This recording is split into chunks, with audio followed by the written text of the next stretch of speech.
Students, today we are going to read the lesson The Ant and the Grasshopper. This is your lesson 16 of your English textbook. This lesson is written by William Somerset Maugham. He was born on 25th January 1874 in Paris. He was brought up by an uncle and educated at King's School, Canterbury. He entered St. Thomas's Medical School, London, and qualified as a doctor in 1897. He was famous as an English novelist, playwright, and short story writer. Some of his famous novels are Lydia of Lambeth, 1897, Of Human Bondage, 1915, The Moon and the Sixpence, 1919, etc. He died on 16 December 1965. So before reading the story, there is a paragraph for you. Have you heard the story of the ant and the grasshopper? Long ago, there lived an ant and a grasshopper in a forest. Throughout the sunny days of summer, the hard-working ant labored and gathered food. He worked very hard and stored food for the difficult winter days. But the grasshopper enjoyed the beautiful summer days by jumping around and singing. He did not think about the winter and did not plan for the jumping for the future. When the summer days were over, the ant continued his life comfortably as he had enough food with him. But the grasshopper suffered a lot. He went to the ant and requested to give him some food. The ant replied, "You spent your summer days singing, now go and dance." So this is the known story. You have known this story so that you can relate the story which is written here by William Somerset Maugham. তোমালোকে যাতে ইয়াত যিটো lesson 16 দিয়া আছে এইটোৰ লগত যাতে সেই যিটো ফৰিং আৰু পৰুৱাটোৰ যি ষ্টৰী সেইটো যাতে তোমালোকে ৰিলেট কৰিব পাৰা সেইকাৰণে এইটো তোমালোকক এটা আভাস দিছে মই ভাবো তোমালোক সকলোৱে সেই আগৰ ষ্টৰীটো কম বেছি পৰিমাণে তোমালোকে নিশ্চয় জানা so it will be easy for you to relate this story.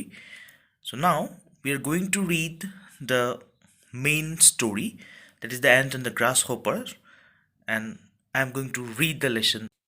The other day I saw George Ramsay lunching by himself in a restaurant. I never saw anyone wear an expression of such deep gloom. He was staring into space. He looked as though the burden of the whole world sat on his shoulders. I was sorry for him. I suspected at once that his unfortunate brother had been causing trouble again. I went up to him and held out my hand. "How are you?" I asked. "I'm not in a hilarious spirits," he announced. "Is it Tom again?" "Yes, it's Tom again." "Why don't you chuck him?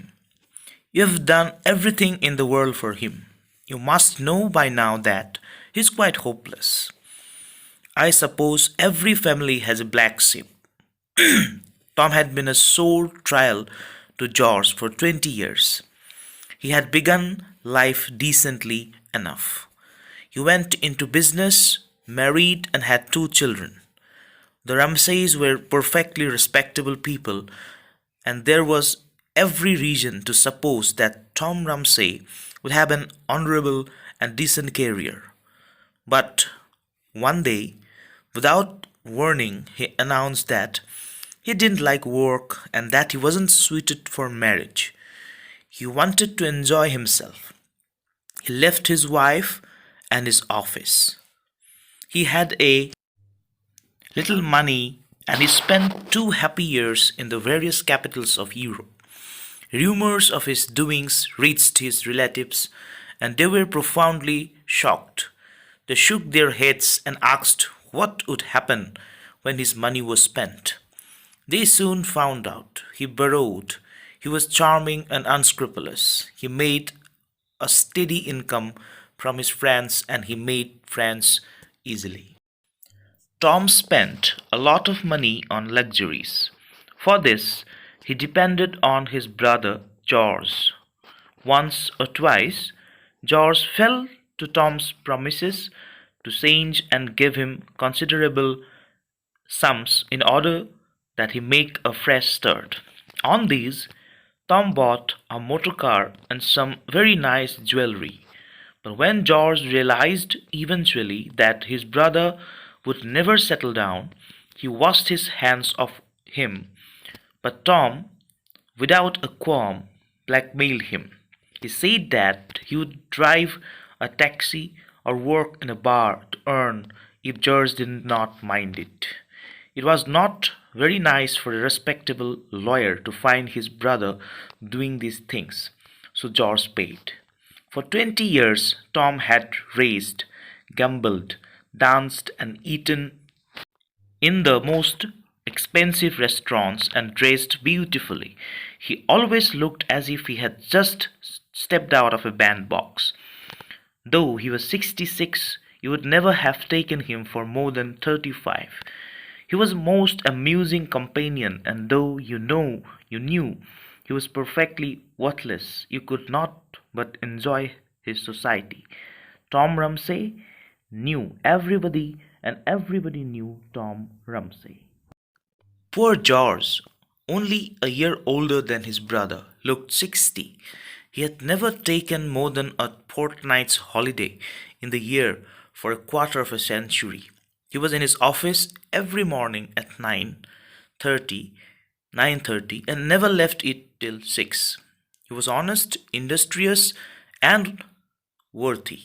He made a point of saving a third of his income, and his plan was to retire at 55 to a little house in the country where he proposed to cultivate his garden and play golf. George was glad that he was growing old because Tom was growing old too. He rubbed his hands and said, "It was all very well when Tom was young and good looking, but he's only a year younger than I am. In 4 years, he'll be 50. He won't find life so easy then. I shall have £30,000 when I'm 50. For 20 years, I have said that Tom would end in the gutter, and we shall see how he likes that. We shall see if it really pays best to work or be idle." Poor George, I sympathized with him for what Tom had done. George was evidently very much upset. "Do you know what's happened now?" he asked me. I was prepared for the worst. I wondered if Tom had got into the hands of the police or some such thing. George could hardly bring himself to speak. "You are not going to deny that all my life I have been hard working, decent, respectable, and straightforward. True, you can deny that Tom had been an idle, worthless, and dishonorable rogue. If there were any justice, he would be in the workhouse. True, George grew red in the face. A few weeks ago, he became engaged to a woman old enough to be his mother, and now she's died and left him everything she had. £500,000, a yacht, a house in London, and a house in the country. George Rumsey beat his clenched fist on the table. "It's not fair. I tell you, it's not fair. Damn it, it is not fair." I could not help it. I burst into a shout of laughter as I looked at George's wrathful face. I rolled in my chair. I very nearly fell on the floor. George never forgave me. So this is the lesson. I hope you will find interesting while reading the lesson. So I'd like to request all of you to read the lesson very carefully, and then we will explain it to you. So please read this and try to understand the meaning of the lesson. Thank you.